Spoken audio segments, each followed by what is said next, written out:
What's up, y'all? MC here. Tonight, I want to do a review on a knife I got from Rough Rider Reserve. Um, I don't have anything else from Rough Rider Reserve. I have one knife from Rough Rider, but it's kind of a novelty knife. Nothing I do a review on. It's like $17. But I saw this one, and the blade just attracted me so much I had to take a chance. This is the Rough Rider Reserve Assisted Open one arm razor. Now, the assisted open is not spring assisted, so don't get tricked.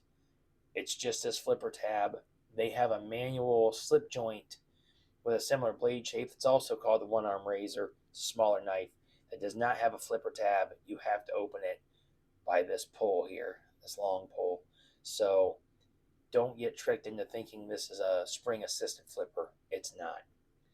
Um, it's D2 and G10, and this carbon fiber which kind of runs over onto this plate. And I don't know why they did this with the different plates, different textures. Because when you take the knife apart, this is two different things.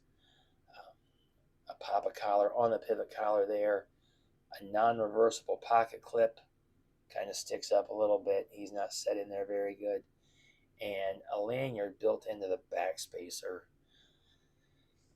Now to show you what I loved about the knife, and that is this beautiful blade. Man, I love this blade. And this is what conflicts me about this knife. I really, really love this blade. I've seen a few of them. The Kaiser Quach has something similar-ish. I think the Berg Blades Mini Barber might have something similar-ish. If you guys know of any others, please let me know in the comments. I'd love to check them out because I really love this blade. You can open with that flipper tab. You can catch this on your pocket to kind of like an Emerson Wave style. Not quite. It's a little more deliberate than that. But you can open it that way off the corner of your pocket. Um, the bad thing here is they missed a bunch of little details that would have made this a really good knife, and I don't think would have cost much money. Like, and this is a preference, so tell me if you disagree.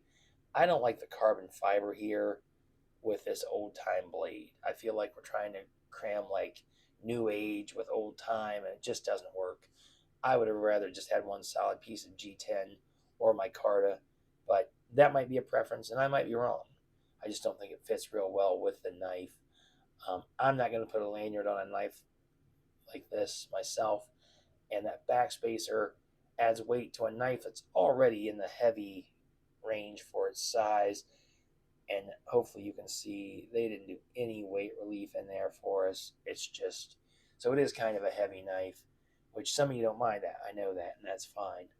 I kind of don't like a heavy knife. Worst access to a liner lock I have. Like, there's nothing there to help you. There's no jimping on the liner. There's no cutback. Those are flush both sides. A millimeter cutback here would have made a significant difference in my opinion. I just wish somebody like Kubi or Kaiser or Boker or Petrified Fish, one of those guys would have picked this up right, because I think they would have done a really excellent job, because I do love the blade shape. The action's good enough for this price range, $60.